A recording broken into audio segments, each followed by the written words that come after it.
Welcome to Dishing Up Nutrition with licensed nutritionists and dietitians from Nutritional Weight and Wellness. We explain the connection between what you eat and how you feel. Stay tuned for practical, real-life solutions for healthier living through real food nutrition. Slow down, you move too fast. You got to make the morning last. Just kicking down the cobblestones, looking for fun and feeling groovy. Welcome to Dishing Up Nutrition. This show is brought to you by Nutritional Weight and Wellness. And this morning we have a topic that we are certain you are going to find interesting. My colleague and I are going to be talking about brain-building nutrition. That's an interesting statement, isn't it? It is. Brain-building nutrition. So we are hoping to give you some insights this morning about how you can develop the ability to change who you are. Now, there's something to think about. You have the ability to change who you are, to change how you think, to change those dark, depressing thoughts, to change your level of anxiety, to change your focus, to change how well your memory works, even to change your obsessive compulsive thinking. If you haven't recognized my voice yet, I'm Cassie Wienis. I'm a registered and licensed dietitian, and I've been working with clients on their nutrition and on their brain health for the past 20 years. Now, back more than 2 decades ago, when I first started my training in nutrition, we didn't know that we're able to actually keep our brain regenerating and growing throughout the life cycle. Back then, we thought that our brain stopped growing when we became adults. But the great news is today we know that through good nutrition and some exercise, we can positively influence our brain health when we're young, when we're middle-aged, and into our golden years. So today on Dishing Up Nutrition, we're going to explore how you can use nutrition to develop the ability to change who you are. So if you're somebody struggling with memory problems, if you have ADHD or if you have a child with ADHD, if you have obsessive compulsive disorder, also called OCD, if you're depressed or your anxiety is out of control, please stay close by the radio for the next hour. And joining me in studio today as my co-host is Joanne Rideout. Joanne is also a longtime registered and licensed dietitian. And I think it's important to note that before coming to Nutritional Weight and Wellness, Joanne worked at the Courage Center here in the Minneapolis, Minnesota area for over 25 years. So she really has firsthand knowledge that you truly need to feed your brain the right foods for long-term brain health. And with that, welcome, Joanne. I'm so excited to be on the air with you. It's great to spend a Saturday morning with you. Thank you, Cassie. Good morning to you and good morning to our listeners. Yes. It is definitely good to be here with you today. And it's a great topic. We're both excited about this topic. So on that note, do you have any pearls of wisdom that you have found to sort of be core nutritional concepts when it comes to brain health? Yeah, I just wanted to add, kind of to add on to what you said about we used to think the brain, wasn't going to continue to develop at a certain point. When I first started working at Courage Center, the field of brain injury and head trauma was so new that they used to think that after a year, that was kind of where your body and your brain were going to level out. And just during the time I was there, we saw many, many people go well beyond that in their healing of their brain. So that was really exciting to see. And also from a nutritional perspective, to know how much we can impact. Right. So anyway, I love this topic about brain nutrition, not only because of my Courage Center years, but I love teaching the ADHD seminar that's coming up. I know the positive results nutrition had on my daughter's attention and focus. She is living proof that when you change your nutrition, you can change your brain. It's been so rewarding to see her be able to stay focused, to concentrate, to complete tasks. to do a really good job in her work, to feel good about herself. And I want to share some of her successes today. And I would also like you to invite you to attend the Food Connection to ADHD. That's a seminar that will be held in St. Paul at our Snelling Avenue location at Nutritional Weight and Wellness. And we're having that seminar on Saturday, September 29th. I'll be teaching that seminar along with Angela, who is also a parent of a young adult with ADHD. So Angela is an excellent teacher who really knows that brain nutrition works, both from a professional point of view as a high school teacher and from a parent's understanding. So she also understands that not every ADHD adult or child is willing to eat in a manner that supports good brain function. The chips, the pizza, the soda, the cereal bars, and the cookies are always just around the corner, waiting to trip us up. But when we know better, we can make an impact. We can do a lot better. Yes, I love that. When we know better, we can do better. And we have to remember that when we teach our kids these things, don't underestimate that when they have the knowledge, right, they can make better choices. They can. We all flub up sometimes, but we need to give them the knowledge so that they have the knowledge to do better. And at Nutritional Weight and Wellness, we have another saying, which is learn and then practice what you've learned. And I would say then listen to this radio program or take some nutrition classes so you learn some more and practice some more. Mm-hmm. So with all of that said, I think it's time to learn some new things that are really important for your brain function. And we want you to learn these things so you can put them into practice. I think one of the most amazing and little known facts about our brain is that over 60% of its structure is fat. Think about that. Over 60% of your brain is fat. So if you've ever been called a fathead, I mean, really, take it as a compliment. That's okay. That's what's supposed to be up there. And it's interesting when you read about the science of the brain, because the brain is pretty particular about the type of fat that it uses in nerve functioning, so sending messages. It's also particular about the type of fat that it uses to build its brain structures.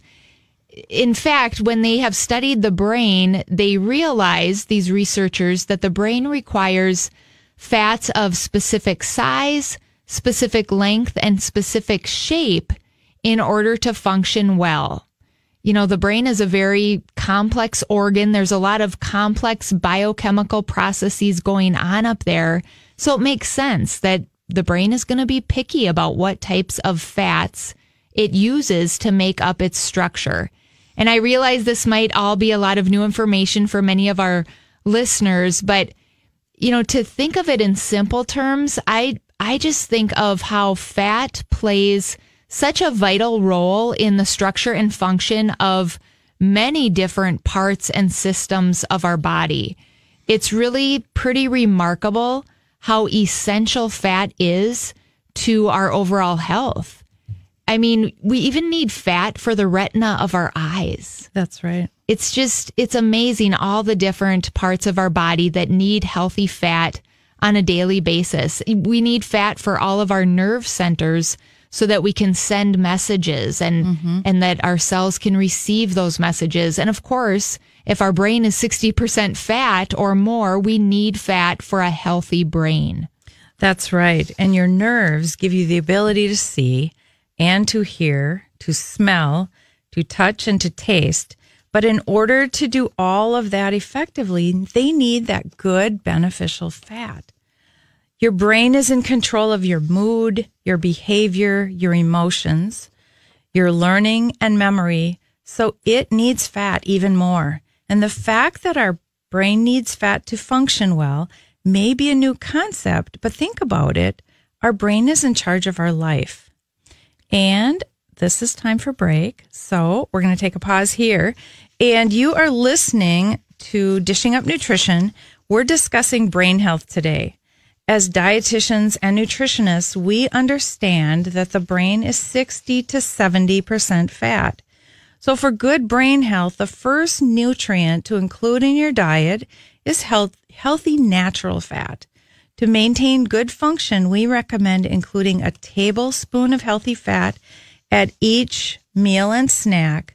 So ideally, you should include at least 6 tablespoons of fat daily. Thank you for saying at least. At least. Yes, 6 tablespoons at the minimum. Wait. Yeah, at least 7 teaspoons. 6 tablespoons at least, at minimum.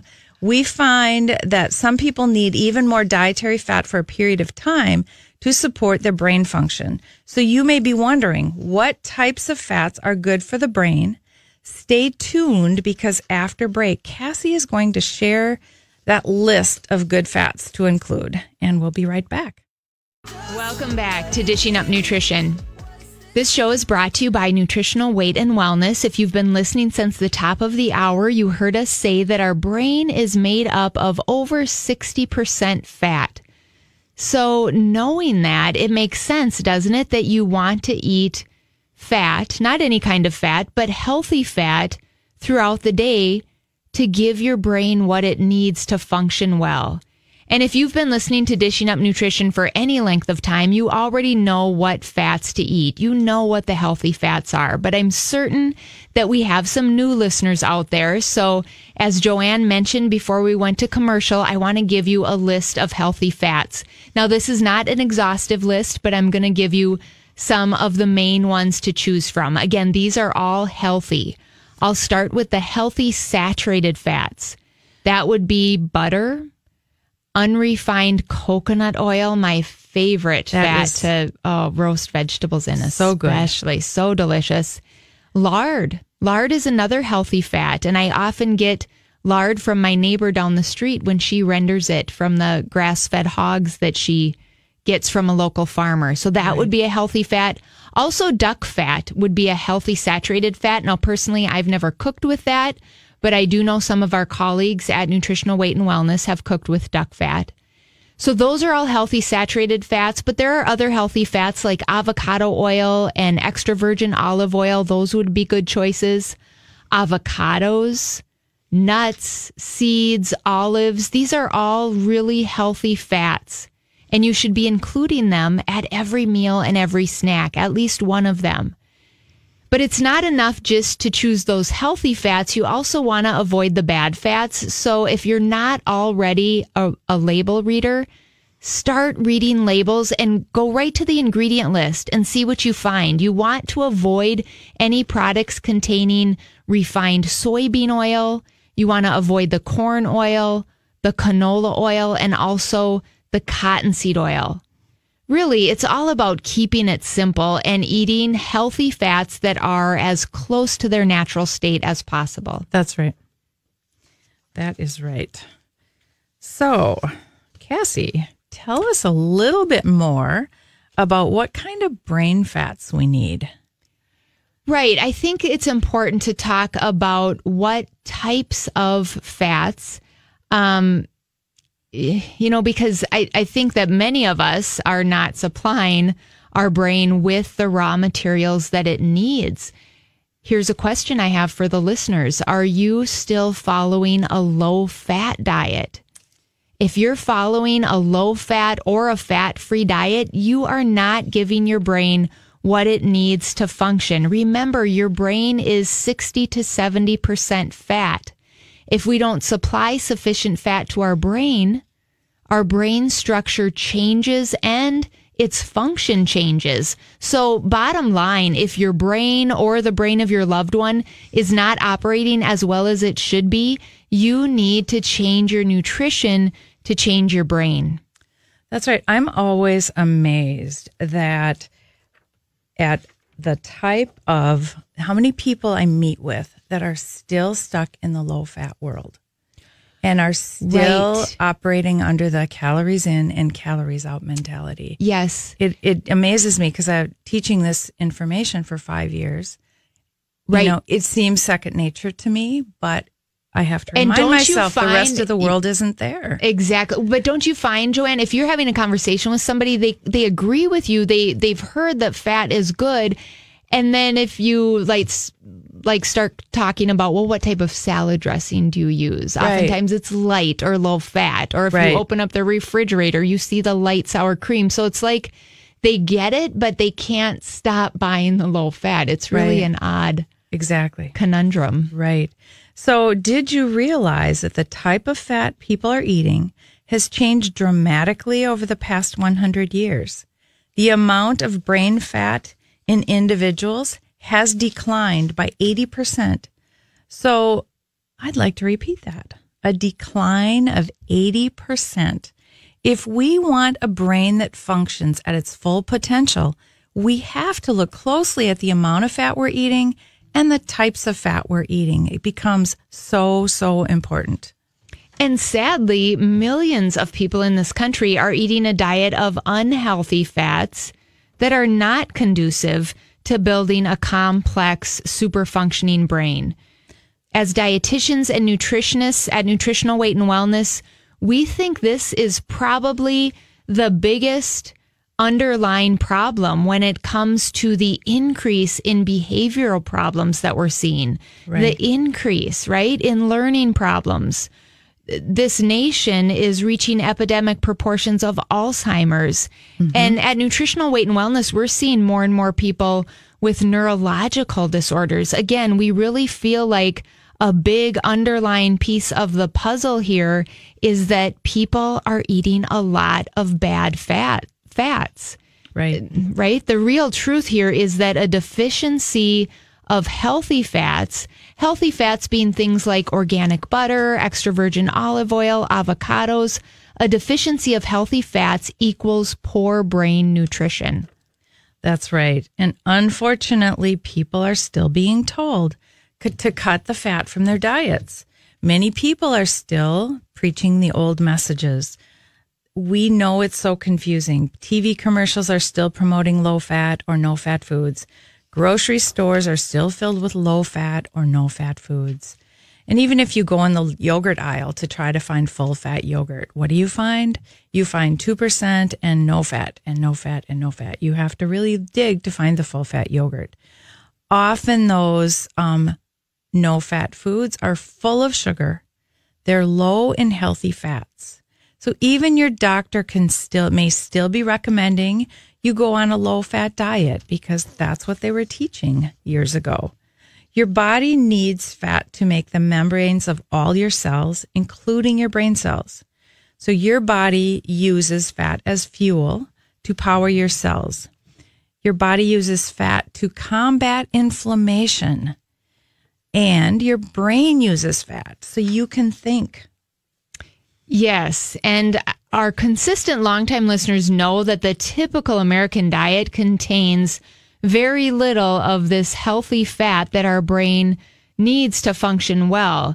So if you're in your kitchen right now, go to your pantry or walk over to your snack cupboard, open it up, see what you find, read ingredient lists, because much of our processed foods here in the United States contain soybean oil, corn oil, canola oil, cottonseed oil. Those are the 4 biggest offenders. They are all damaged fats, and so they are damaging to our brain cell membranes. If your brain is made up of some of these processed oils I just mentioned, you might be experiencing memory problems. Maybe you're having trouble focusing, or maybe your anxiety is getting out of control. Or maybe you have attention deficit disorder, or you're experiencing OCD, obsessive compulsive disorder. If any of these ring true for you, it's time to change your fats to change your brain. And I think we are going to go to break, but when we come back, we're going to talk more about where these bad fats are lurking. That's right. So you are listening to Dishing Up Nutrition. In addition to the good natural dietary fats, our brain needs a special fat to maintain good nervous system function. So omega-3 DHA is the predominant fatty acid in the brain and in the nervous system. The fatty acid DHA is the fat found in breast milk. So when we were born and were breastfed, we started out with that fat. Many studies have found children with ADHD have low levels of DHA in their tissues. So there are many behavioral and mood disorders associated with that deficiency of fatty acids, including depression, ADHD, OCD, and anxiety. We consider having sufficient levels of the fatty acid DHA to be very critical for good brain health. We'll be right back. At the end of a busy day, it can be tough to get motivated to get out the door for another obligation. And once you're cozy at home, who wants to go back out? But you still want to work on ways to feel better, and Nutritional Weight and Wellness can make that easier. Right now, their popular Balanced Foods for Balanced Moods class is available online, so you can balance your time too. This class shows you how to use real food to reduce negative moods, increase energy, improve memory, and manage stress. And did I mention it's delicious? Get the same breakthrough coursework taught by the experts at Nutritional Weight and Wellness, but from your home and on your schedule. Learn how to feel better with the Balanced Foods for Balanced Moods class and do it in your slippers and sweatpants. Sign up today. Go to weightandwellness.com and register in a snap. It's online learning from Nutritional Weight and Wellness that helps you balance your time too. Go to weightandwellness.com. What are you waiting for? Welcome back to Dishing Up Nutrition. If you're just tuning in, I'm Cassie Wienis. I'm in studio this morning with Joanne Rideout. We are both registered and licensed dietitians working for Nutritional Weight and Wellness. And today our topic is centered around brain health. Now, before we went to break, Joanne was talking about the essential fatty acid called DHA. If you're not familiar with this fatty acid, I want to just spend a little bit more time talking about it. You may have noticed if you take a fish oil supplement that in the ingredient list, it will say DHA and EPA. So I think a lot of people know that fish oil contains both of these components, DHA and EPA. And fish oil supplements have been available for quite a long time. But what I find interesting is there is no structural brain requirement for EPA. Yep, that's interesting. Isn't that interesting to stop and think about? And yet a lot of people will quickly grab the fish oil supplement, but there's no brain requirement for EPA. However, the research tells us that DHA is the primary fatty acid for the brain. So remember early on in the show, we said that 60 to 70% of your brain is made up of fat. The majority of that 60 to 70% should be DHA. Mm-hmm. And DHA supplementation is actually recommended by many researchers during pregnancy and breastfeeding. And also, as we get older, we should consider supplementing with DHA to support good brain function. And Joanne and I could talk for at least another hour just on DHA, but exactly. We don't have that luxury, right? So if you want to learn more about DHA, I encourage you to check out the book. Your library probably has it, called Brain Building Nutrition. It's a bit of an older book. It's been out for decades, but it's still filled with great information. Again, it's called Brain Building Nutrition. And the author is Dr. Michael Schmidt. It's a great resource full of really valuable information. Yeah, that's a great book. So, Cassie, we were talking about changing your fats to change your brain. And then we're talking about some of the damaging fats. So we want to expand on that a little bit more. So where do you find those damaging fats? Yeah. So if you're not in your kitchen and you can't, scrounge through the cupboard and see where those fats might be lurking, let's give us some examples. My first thought, I don't know why this comes to my mind, but Girl Scout cookies. Oh, yeah. If you are the person that, can't say no to that Girl Scout, I don't know why they have to be in those cookies, but you will find some of those bad oils. Again, the worst offenders being soybean oil, corn oil, cottonseed oil, and canola oil. Mm-hmm. Or have you been through the fast food drive-thru or in a fast food joint in the past week or so? I guarantee you've gotten one or more of those bad oils I just mentioned if you've been eating fast food. Another common one that comes to my mind is if you buy muffins at the bakery at your grocery store or the local bakery, wherever that may be, or if you buy donuts, those baked items usually contain a lot of soybean oil. Or maybe you buy your muffin at the local coffee shop, a lot of soybean oil, and that's a damaged fat. And Joanne, you and I were talking before the show about some deceiving marketing that's going on, right? Mm-hmm. And we were talking about how avocado mayonnaise is kind of all the rage. And we've even talked about it on this show, right? About how healthy it is. But now everybody and their brother is making avocado mayonnaise. So you have to be careful. Both Joanne and I picked up a well-known brand that said avocado mayonnaise across the front when we were at the grocery store recently. And one of the first ingredients is soybean oil. Yep. So they're putting a little splash of avocado oil in there to try to sell their product, but you have to be a food detective and read the ingredient list. So be careful on the type of mayonnaise you're buying. Also salad dressings. Mm-hmm. Most salad dressings will have soybean oil or canola oil in them. And those are bad fats. If you're eating any of these foods, you're eating bad fats, and bad fats are bad for your brain. Yes, and if you're struggling with any of these issues and you really want to eat the healthy fats to heal your brain.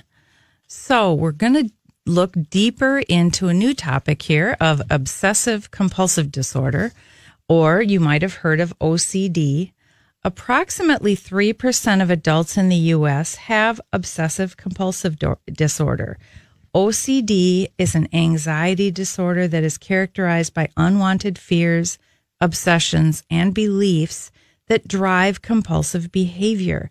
Actually, that 3% number, I think, is probably a little low. But that's what I was just thinking. I always think that when I see those numbers. Mm-hmm. There's a lot of unreported, I would imagine. I agree. So OCD is a common disorder that affects both adults and children. It's usually diagnosed around the age of 19 and can last a lifetime. People with OCD are often fearful. They often experience recurring and unwanted thoughts, telling them they must carry out certain compulsive behaviors. Otherwise, something bad might happen. And like you said, Joanne, that number, you said 3% of adults in the U.S. have OCD, but I agree with you. It's probably higher. I think there are probably many people listening that have obsessive compulsive disorder, but haven't put a name to it yet or haven't been officially diagnosed. So I think we should help them out by defining it even further. So when we think of a compulsive behavior, it really would be any type of ritual that is driven by any sort of obsession. One that comes to my mind right away is if you have to check things repeatedly, like let's say you're going to leave to come to the radio station and you have to go back 6 or 7 times to make sure you locked the door to the house. Mm-hmm. Or maybe you have to go back 6 or 8 times to make sure you turned the iron off if you were ironing clothes. Or the stove. Or the stove. Pot. Yeah. That would be OCD. Another example would be completing tasks in a certain way. Like maybe you have to wash a plate 3 times before you put it in the drying rack. Not 2, not 4. It has to be 3. This is OCD, and the person that's doing it doesn't want to have to do it, but they can't help it. People with OCD might also have obsessive thinking, which would be like repeated thoughts or repeated urges that are hard to stop. And probably all of you listening know someone, or maybe you are that person that has an irrational fear of germs. And so this person has to wash their hands over and over and over until they end up with cracked and bleeding hands. Yep. I have a family member that has a compulsive shopping habit. Mm-hmm. Now, hers hasn't went to the point of hoarding, but we've seen this with clients at Nutritional Weight and Wellness, haven't we? They have a compulsive shopping habit, and it turns into hoarding. They buy all this stuff, and then even if they're not going to use this stuff, they can't part with it. So their shelves pile up with more and more things. And then, pretty soon the bedroom is full of boxes and books and things that they've bought. So then they move to the office. Then the office becomes full floor to ceiling. So they move to the kitchen, and eventually their kitchen is full, and then their whole house is full. I think most people in America have probably seen or heard of the TV show all about the life of a hoarder. It is true, and it's very sad. And when this happens, hoarding really takes over that person's life. That's right. So one thing we know is if we change their brain nutrition, we can reduce this OCD or obsessive behavior. We have a wonderful story about a client who carefully follows a no gluten, no sugar, and real food plan to help heal her brain. That real food plan has helped her to go from hoarding clothes and books and papers and mail to having a home that now she happily invites her friends to for a healthy meal and an evening of great conversation. Previously, she had to shower at the YMCA because she was so ashamed. That is really sad. That poor lady. Yeah. So ashamed to let a plumber into her home to fix her shower. Her bathroom was so full of books, which she had never read, but she had bought and brought them home intending to read them. Right. And like I said, these people don't want to be this way. It's dysfunction in their brain. So when we come back, we're going to tell you the happy ending to the story of this lady's hoarding. That's right. You are listening to Dishing Up Nutrition. Both Cassie and I have shared that the fatty acid is such an important fatty acid for brain function. However, DHA is not only needed for the brain, but it's up to 100% of the fatty acid in your retina. So for good brain health and good eye health, we need DHA. At Nutritional Weight and Wellness, we carry a vegetarian source of a very high quality DHA supplement that seems to work like magic. My daughter actually takes, I think she's taking about 3 a day right now, of these soft gels, but initially she took more. She took 4 to 6 in the beginning. Very instrumental in helping her balance out her brain. So very helpful for her ADD. It's also very helpful for any kind of brain healing or eye healing that you need to do. So again, I invite you to join Angela and me on Saturday, September 29th for the Food Connection to ADD seminar at our St. Paul location from 9:30 a.m. to 1 p.m. We will talk about DHA and so much more. So to sign up or learn more, call 651-699-3438, and we'll be right back. Welcome back to Dishing Up Nutrition. Joanne and I are talking about ADHD, obsessive compulsive disorder, and all things related to brain health today. There is so much more information, though, about nutrition and brain health that we could share with you. We were just discussing that over break. Right. Really, this is such a big topic. We have less than an hour during this program, so we can only give you bits and pieces. But I want to say, if you would like us to put together a series of classes centered on this topic of brain health, please let us know. And you can do that by sending us an email at weightandwellness.com. That's our main address. Email and then the @ weightandwellness.com. Joanne and I, and certainly everybody at Nutritional Weight and Wellness, believe that nutrition for brain health is really valuable information, especially right now with the rise in dementia and Alzheimer's disease in this country. We would love to put together a class series, but you can imagine it takes a lot of work, a lot of research, many, many hours. So before we put in the work, we want to know if people will come. So again, if that is something that you would be interested in having us do, send us an email. And a couple more bits of housekeeping before we get back to our topic. First, I want to let you know that next week, the fall session of our Nutrition for Weight Loss series starts, and we will be starting that series at each of our 7 office locations here in the Minneapolis-St. Paul area. And if you're not familiar with nutrition for weight loss, it's pretty much what it says it is. You will learn to eat real food several times a day in order to not only support your metabolism, but also to support your overall health and to help you lose body fat while maintaining your muscle. And another thing that you'll achieve if you take this Nutrition for Weight Loss series that I think is probably the golden nugget here is you will learn to get rid of your cravings. So many times I meet people and clients that have great intentions of eating healthy to lose weight or just to get healthier, and their cravings sabotage them. This series of classes will teach you how you can get rid of your cravings. If you'd like to sign up, you can do that online at weightandwellness.com, or you can call us at 651-699-3438. And last little bit that I want to let you know before I forget, next week's show is going to be a great one. Next week, we have special guest Ann Louise Gittleman on.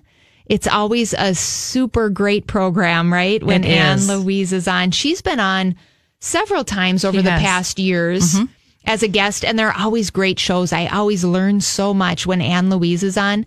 It will be Dar and Marcy hosting. The topic is radical metabolism. And again, we have special guest Ann Louise Gittleman joining us. That will be this upcoming Saturday, August 25th. Same time, same place. That's right. That's a great topic. So it'll be a great show. So Cassie, we were talking about a client story of a woman who was struggling with hoarding. So tell us more about what changed her brain so that her anxiety reduced and she no longer had the compulsing. Yes. So this client, I will first of all tell you, it wasn't an overnight success. It didn't happen in a day or two. Actually, the entire process took about 3 years. This client attended monthly appointments with her nutritionist at Nutritional Weight and Wellness. The first thing that the nutritionist had her start doing was eating real food 6 times a day and eating real food in balance. Now, the longtime listeners know that when we say balance, we mean choosing a protein, a healthy carbohydrate, and a healthy fat. You want those 3 things at every meal and those 3 things at every snack. So your proteins would be things like fish or eggs or steak. Carbohydrates, we love it when you can choose vegetables. Those are your best carbohydrates. And then always adding at least a tablespoon of healthy fat at every meal and at every snack. So that's what this client did. She also gave up pop. She only drank water, still is only drinking water. And she started taking a few key supplements. She implemented exercise by starting to ride her bike almost every day of the week. And she slowly became a brand new person. And she really worked hard to focus on her ability to be the person that she wanted to be, which meant being free of her intense anxiety and free of her fears. And now here she is 3 years later, 3 years of consistently eating 6 meals a day, protein, vegetable, healthy fat. She really is that new person. She gave her brain the nutrients that it needed to repair, and she gave her body time. And that allowed her to become the person she always wanted to be. I tell you, the power of nutrition is truly amazing. It truly is. But it only works if you put it to work. That's right. And, I just like to throw in, sometimes when we talk about client stories, it may feel like, okay, that's what you do for that condition. But what you just described, Cassie, of real food 6 times a day, that works for any kind of brain condition. That is or inflammation, any kind. It's really a very healing type of food plan. So we recommend that. It increases energy, gets rid of bad moods, helps you sleep better, all kinds of things when you implement that way of eating. So earlier in the show, I promised I would share my daughter's success story. So I'm going to spend a couple minutes on that here. So my daughter was in 2nd grade when her teacher suggested that she be tested for ADD. And she wasn't fidgety, so it wasn't something I would expect. But once I learned more about the inattentive type of attention deficit disorder, that started making sense to me. She often didn't hear when she was called on in class. She became very self-conscious because she couldn't answer the question. She didn't hear the question. School years were definitely a struggle. Of course, we tried Ritalin and followed the doctor's recommendation on that. We tried a few other meds when Ritalin didn't seem to be working so well. Still, no matter what we did, the homework time of day when the meds were wearing off was such a struggle. And you can't really reboot with more medication at that time of day or they don't sleep at all. Mm-hmm. So that is a huge struggle and was all of those years. So she ended up having lots of trouble sleeping. Throughout her school years, in high school, of course, she rebelled some. She didn't want to take her meds. But after high school, she stopped her meds completely. She did try a vegan diet for a while. That wasn't a very good plan, but she learned it the hard way that wasn't going to help.